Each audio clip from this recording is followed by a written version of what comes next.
السلام عليكم البنات، كي دايرين؟ لاباس عليكم؟ نتمنىكم تكونوا بخير وعلى خير. وكالعاده يلقاكم هذا الفيديو نتوما كتفرجوا فيه تم صحتكم وعافيتكم. اول حاجه الحمد لله والشكر لله على هذا الشتي وهذا الخير اللي صبت عندنا اليوم.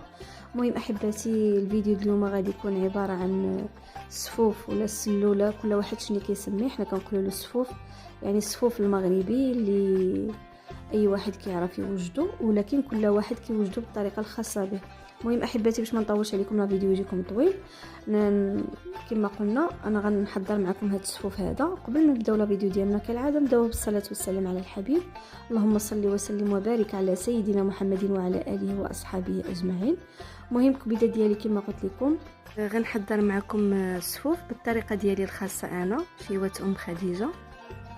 بصراحه يعني بزاف الاصدقاء والاحباب العائله اللي ذاقوا عندي السفوف ديالي وعجبهم بزاف بزاف بزاف، وقالوا لي ضروري انك تنزلي لنا الوصفه في اليوتيوب باش فيما نبغيو نوجدوا هذه الوصفه ديال السفوف نلقاوها عندك في القناه ديالك.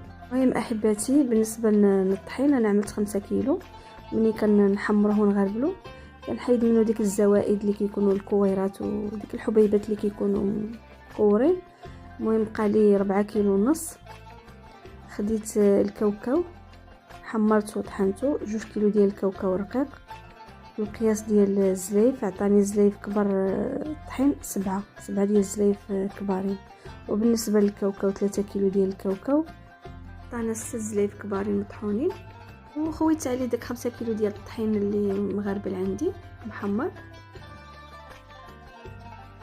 وخويت ايضا الجنجلان، 2 كيلو ديال الجنجلان محمر ومطحون، و3 كيلو ديال الكاوكاو رقيق اللي محمر حتى هو ومطحون.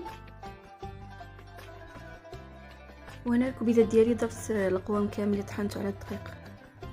عندنا هنا داك الكاوكاو اللي محمر، وعندنا الجنجله اللي محمره حتى هي ومطحونه، عندنا ديك حبه حلاوه النافع البلدي.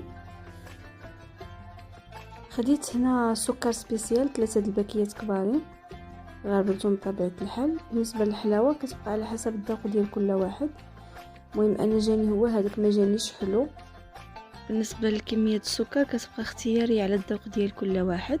كاين اللي كيعجبو الحلاوه بزاف، وكاين اللي كيعجبو السفوف ناقص السكر، يعني ما يكونش حلو. وبالنسبه لحبه حلاوه والنافع عندي هنايا 2 كيسان كبارين ديال النافع البلدي اللي مطحون بطبيعه الحال ومغربل. وبالنسبه لحبه حلاوه عندي هنايا نص كيلو، 4 كبيره في 4 كبيره، يعني نص كيلو ديال حبه حلاوه حتى هي مغربله ومنقيه ومطحونه ومحمره. عندي 4 الحبات صغارين ديال الكوزه اللي مطحونين ومغربلين مزيان. هذا اللوز ديالي من بعد ما سلقته وقليته طحنته، يعني عندي 2 كيلو ديال اللوز، كيلو طحنته وكيلو خليته هكاك حبوب. خليت منه الكيلو الثاني غير واحد الزلافه تقريبا باش كنزين به.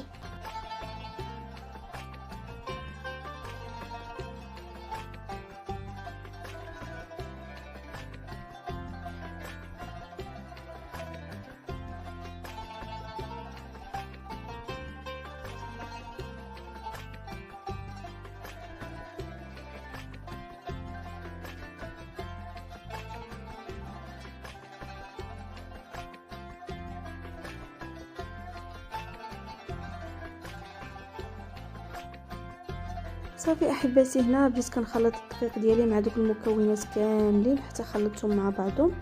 الكبيدات ديالي خديت 3 لتر ديال زيت نوار الشمس اللي كنكونوا مطيبينها مزيان على البوطه حتى كتغلى مزيان.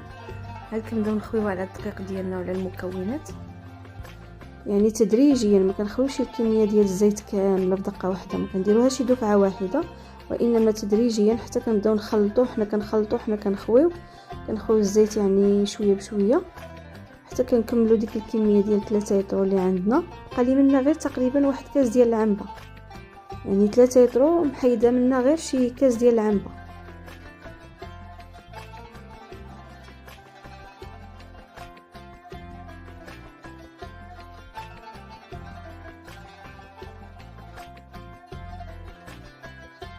ما تنساوش ان الزيت ديالنا راه طيبه بزاف لواحد الدرجه اللي هي كبيره. يعني في الاول ما كنقدوش نحركوا بيدنا ونخلطوا ديك المكونات مزيان حتى كتبرد غير واحد شويه، وكنبداو هي بقى سخونه، يعني ماشي كتبرد مره، يعني راه باقا طايبه هنايا، غير مع داك الخليط منين كنخلطوه صافي يدينا كيستحمل داك السخانه شويه.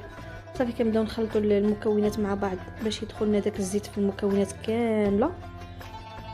يعني هنا خصك تعطي واحد القوه ويكون عندك واحد الجهد واحد القوه باش كتمعك مزيان داك الصفوف. كتجيك على حقه وطريقه، يعني المكونات كتخلط كامله مع بعض. شوفوا معايا راه الزيت هنايا طالق الخيوطه ديالو بدرجه الحراره اللي هي مرتفعه، يعني هكاك. وكنخدموا هنايا ونعاودوا ونخدموا ونعاودوا حتى كيندمجوا لينا هاد المكونات كاملين مع بعضهم. هذا هو السر باش كيجيكم هاد الصفوف رائع تبارك الله تبارك الرحمن وما شاء الله. يعني ماشي بالشهاده ديالي بوحديتي، فاكيد الناس اللي كيتفرجوا في هاد لا فيديو ذاقوها عندي راه عجبهم بزاف بزاف، وهما اللي طلبوا مني انني ننزل الوصفه هنايا في القناه ديالي. وكما كتشوفوا معايا ها هي بدات كتطلق راسها داك الصفوف. شوفوا معايا كيجي معلك بواحد التعليكه خطيره، يعني صفوف ملكي على حقه وطريقه احباتي. مهم كيبغي الخدمه مزيان انكم بحال كنعجنوا الخبز، يعني بحال كنعجنوا الخبز بيدينا كما كتشوفوا بهذه الطريقه هذه. هذا هو السر اللي كيخلي هاد الصفوف كتجي رائعه.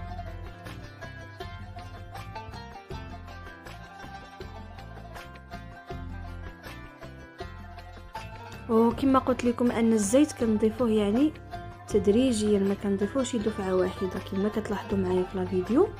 يعني كنخويو شويه بشويه وحنا كنعجنوا الصفوف ديالنا وكنخلطوا. وبالنسبه للزيت كتبقى على حسب الرغبه ديال كل واحد، يعني ملي تشوفوا القياس اللي بغيتو في داك الصفوف. وواحد المعلومه ايضا باش تحتفظوا بهاد الصفوف هذه تبقى لكم مده اطول قد ما بغيتو، واخا يكون حتى عام والزياده، هو داك الزيت اللي كيبقى دائما شويه على الوجه ديالها. هذا هو السر ديال الصفوف اللي كتبقى طريه وكتبقى واحد المده طويله. وهنا كنضيفوا المكسرات ديالنا اللي عندنا هنايا، الكركاع والزبيب واللوز والتمر اللي كيكون مقطع طريفات صغارين، الا الزبيب هو اللي ما كنقطعوش. واحد نصيحه يعني الزبيب راه كنديروا الزبيب اللي ما فيهش العظم. هاد العنب المجفف الرومي ماشي بحال البلدي، الرومي ما فيهش العظومه والبلدي كيكون فيه داك العظومه كيقصحوا في السنان، فلهذا كنختاروا هاد النوعيه هذه ما كيكونش فيها العظم. شوفوا تبارك الله القوام ديال الصفوف كيفاش كيبان لكم في لا فيديو، رائع رائع رائع بزاف بزاف. والله صدقوني غتجربوا هاد الطريقه هذه وهاد القوام هذا فاكيد غيعجبكم ان شاء الله، وغترحموا لي الوالدين وغيرجع عندكم معتمد. وما تنساوش اللي جرب هاد الوصفه ديالي يخليها لي في التعاليق باش نعرف ان الصفوف ديالي راه عجبت بزاف ديال المتتبعين والمتتبعات الوفيين ديالي اللي عزازين على قلبي بزاف. ومن بعد ما كنضيفوا غير شويه ديال المكسرات كنخلطوا عاوتاني نضيفوا شويه بشويه بشويه باش كيجينا الصفوف ديالنا كامل فيه القوام، ماشي كيجي غير في بلاصه واحده. يعني كنضيفوا تدريجيا هاد المكسرات كما كتشوفوا. كنخويو وكنرجعوا نعجنوا الصفوف ديالنا باش كيدخل لنا في الصفوف كامله داك الزبيب وداك اللوز والكركاع والتمر وداكشي اللي عندنا كنقطع طريفات صغار.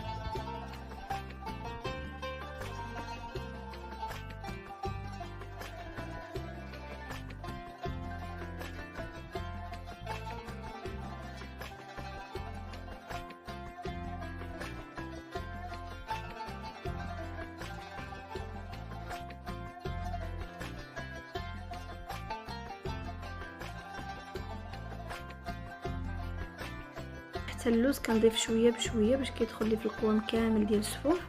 وكما راني وصيتكم باش تخليو يعني واحد الكميه باش كنحتفظوا بها وكنزوقوا بها في الطبسيل ديالنا ملي كنبغيو نقدموها هكا في المائده ديالنا. كنعملوا داك الحبات ديال اللوز كنستفوهم ونديروهم بالطريقه اللي بغينا. هادشي اللي كاين احباتي.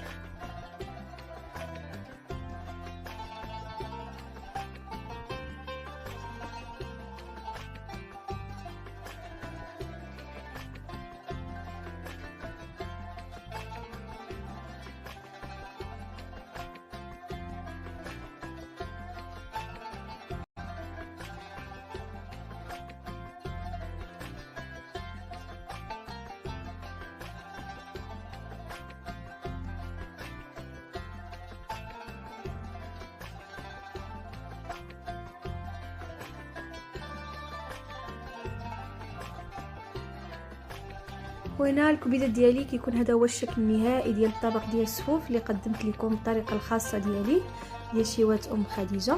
كنتمنى كالعاده نكون دوزت معكم وقت زوين ونكون دائما خفيفه وظريفه على القلب ديالكم، ما نكونش ثقيله، وكنتمنى ما نطولش الغيبه عليكم نظرا لضيق الوقت. كما كتعرفوا العواشر ما كنقدروش نوفقوا بين الكوزينه وبين الصلاه وبين الطياب وبين انسان يمونطي ويصور فيديوهات وينزل، راه صعيب الحال شويه.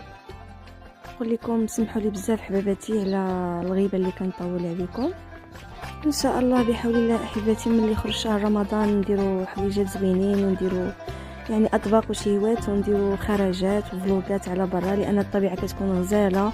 كنعودوا نخرجوا دائما الطبيعه نتغدى ونديروا الكوطي، وغادي نبدا نبارطاجي معكم اي حاجه اللي كنعملها نشاركها معكم حباباتي. وما تنسوناش من الدعم ديالكم احباتي والبارطاج مع الاهل والاحباب باش تعملوا الفائده، ولي لايك واللي مازال ما اشترك يشترك في القناه باش يوصلكم كل ما هو جديد ديال قناتي وقناتكم شيوات ام خديجه. وكما كنقول لكم دائما ما سخيتش بكم، وفي كل نهايه لا فيديو كيعاودني الحنين انني نعود دائما ونعود بالجديد. وهنا احبتي وصلنا لنهايه لا فيديو ديالنا، ما بقى لي الا نودعكم على امل اللقاء بكم في فيديو قادم ان شاء الله، ونقول لكم مع السلامه، دمتم في رعايه الله.